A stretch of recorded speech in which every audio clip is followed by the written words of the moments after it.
I have highlighted here the occipital frontalis with the frontal belly and the occipital belly. The epicranial aponeurosis is a dense fibrous tissue that connects the two bellies. The frontal belly here has an action of raising eyebrows and wrinkles the forehead. And the origin is the epicranial aponeurosis, and the insertion is the eyebrow or forehead skin. Bringing it back to the occipital belly, the action is it pulls the scalp back, and the origin is the occipital temporal bone, and the insertion is the epicranial aponeurosis. Moving on to have the corrugator supercilii. The action of this muscle is to wrinkle the eyebrows, almost like frowning. The origin is the frontal bone, and the insertion is the skin of the medial forehead. Next, we have the zygomaticus. We have a minor and a major. The action of these muscles are produce a smile and elevate the upper lip. The origin is the zygomatic bone, and the insertion is the muscles at the corners of the lips and the skin. Next, we have the nasalis, and the action of this is flaring of the nostrils.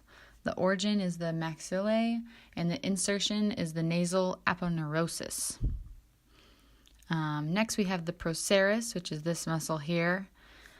The action is to help create an expression of anger, pulls the eyebrows down, so a lot of times people will get Botox there. The origin is the fascia of the nasal bone, and the insertion is the skin of the lower forehead. Next, we have the risorus, which is this muscle here. The action is it contributes to smiling and frowning and helps with the means to laugh. The origin is the mouth angle, and the insertion is the platysma and the masseter muscles. The highlighted muscle is the levator labii superioris. The action is it allows for snarling or pulling up the upper lip and flaring the nostrils. The origin is the superior edge of the maxillae, and the insertion is the cartilage and skin of the nose and upper lip. Next, we have the levator labii superioris alachinase. I don't know if I pronounced that right, but this has the action of lifts the upper lip and helps flare the nostrils. The origin is the maxilla by the upper nose, and the insertion is the skin of nose and upper lip. Next, we have the levator anguli oris, which is deep to the zygomaticus. So, there we are. The action is it elevates the angle of the mouth medially, and the origin is the mandible skin, and the insertion is the maxilla. Here is the depressor labii inferioris. The action is it draws the lower lip down toward the chin. The origin is the mandible, and the insertion is the orbicularis oris. Next is the depressor anguli oris, which is that muscle there. It's the action is responsible for frowning and pressing down on the corner of the mouth. The origin is the mandible, and the insertion is the mouth angle. Next, we have the orbicularis oris. The action of this muscle is it protrudes the lips and shapes lips for speech. The insertion is the skin at the corners of the mouth, and the origin is the maxilla. Next is the orbicularis oculi. The action of this muscle is it closes the eyelid. The insertion is the skin encircling the eye, and the origin is the nasal, lacrimal, maxillae, and frontal bones. Next is the mentalis. This muscle elevates and wrinkles the chin of the skin of the chin. The insertion is the chin skin, and the origin is the mandible. Next is the buccinator. The action is it compresses and contracts the cheek. It helps with chewing. The insertion is the orbicularis oris, and the origin is the maxilla and mandible. We have the platysma here. This depresses the mandible, pulls skin when clenching the jaw. The insertion is the mandible, and the origin is the pectoralis major and deltoid muscles. Next is a muscle of mastication, the temporalis. The action of this muscle is it elevates jaw and retracts chin. The insertion is the mandible, and the origin is the temporal bone. Next, we have the masseter. The action of this this muscle is chewing and biting. The insertion is the mandible, and the origin is the zygomatic process. So the medial pterygoid is right here. The lateral, there's two. There's an inferior and a superior lateral pterygoid. The action of these is they elevate the jaw and protrude the chin. The insertion is the mandible, and the origin is the sphenoid bone. So I could get to the tongue, but the highlighted muscle there is the genioglossus. The action of this is it protrudes the tongue. The insertion is the hyoid bone, and the origin is the mandible. Next, right here, we have the hyoglossus. The action is it retracts the tongue. The insertion is the side of tongue, and the origin is the hyoid bone. Lastly is the styloglossus. This draws up the sides of the tongue like a trough, and the insertion is the lateral sides of the tongue, and the origin is the styloid process. Platysma here, you can see the sternocleidomastoid. The action of this muscle is head flexion and lateral rotation. The origin is the manubrium, and the insertion is the mastoid process to the superior nuchal line. Dissect that guy out. Next are the scalenes. We have a middle scalene here, anterior scalenes, and then the posterior scalene. The action of these is lateral flexion of the head. It elevates first anterior, middle, and the second posterior ribs for respiration.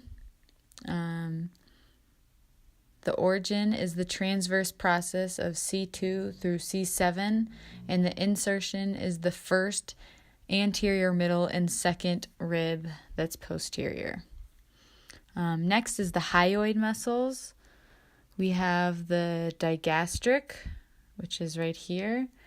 This muscle widens the esophagus during swallowing, and the origin is the posterior mandible and medial mastoid process. The insertion is the tendon connecting to the hyoid bone. I'm going to skip around and do the stylohyoid next. This muscle elevates and retracts the hyoid. The origin is the styloid process, and the insertion is the hyoid. Next is the mylohyoid, which you can see right here. This muscle supports the base of the mouth and elevates the hyoid, the tongue, and depresses the mandible. The origin is the posterior mandible, and the insertion is the hyoid. And then we're going to dissect that out so we can see the geniohyoid. This muscle elevates and protracts the hyoid. The origin is the posterior mandible, and the insertion is the hyoid. Muscles, we have the sternohyoid. This muscle depresses the hyoid and larynx for swallowing and speech. The origin is the clavicle and the manubrium. The insertion is the hyoid. Dissect that out. Behind that is the sternothyroid. Same action. It depresses the larynx. Origin is the manubrium, and insertion is the larynx. And the thyrohyoid has the action of depressing the hyoid and elevate the larynx.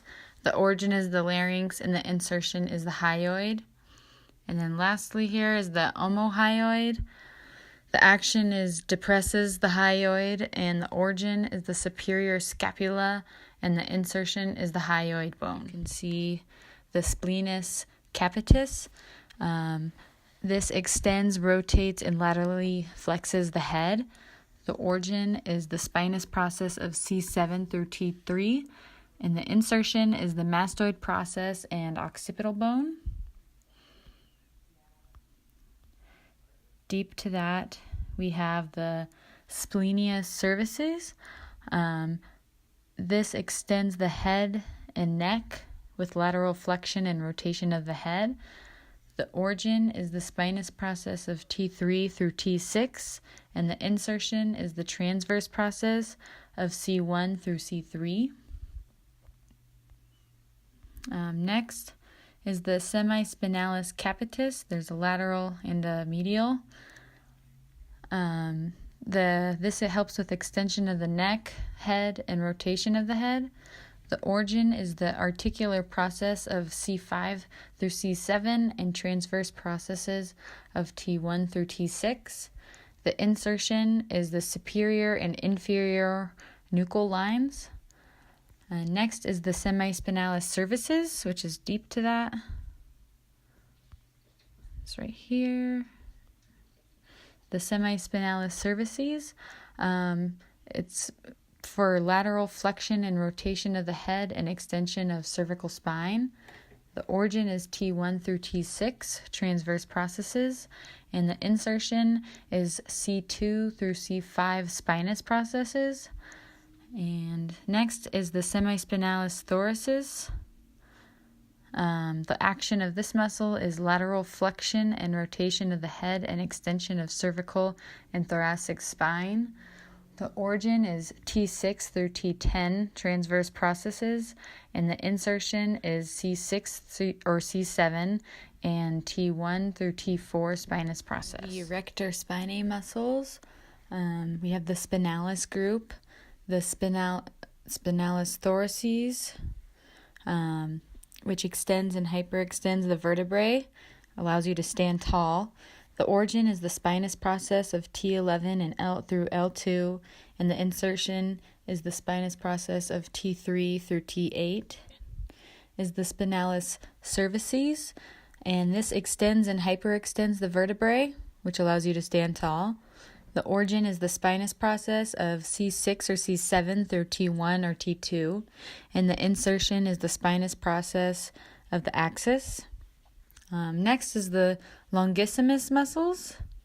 First is the longissimus cervicis, and this is the extension of the vertebral column with lateral flexion and rotation of the head. The origin is the transverse process of the thoracic region, and the insertion is the transverse process of the lower cervical region. The longissimus capitis is an extension of the vertebral column with lateral flexion and rotation of the head. The origin is the articular process of cervical and transverse processes of the upper thoracic region, and the insertion is the mastoid process. The longissimus thoracis is extension of vertebral column with lateral flexion and rotation of the head. And the origin is the sacrum and spinous process of the lumbar. The insertion is the transverse process of T1 through T12 and the angle of ribs 9 through 10. Muscles, we have the iliocostalis cervicis. The action of this muscle is lateral flexion and spine extension. The origin is angle of ribs 3 through 6, and the insertion is transverse process of C4 through C6. Next is the iliocostalis thoracis.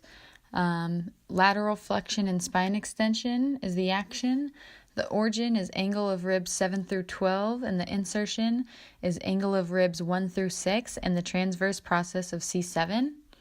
Next is the iliocostalis lumborum, and the action is lateral flexion and spine extension. The origin is sacral and iliac crest, and the insertion is angle of ribs 6 or 7 through 12. Lastly is the quadratus lumborum. This extends the vertebral column and helps with lateral flexion. The origin is the iliac crest, and the insertion is the transverse process of L1 through L4 in rib 12.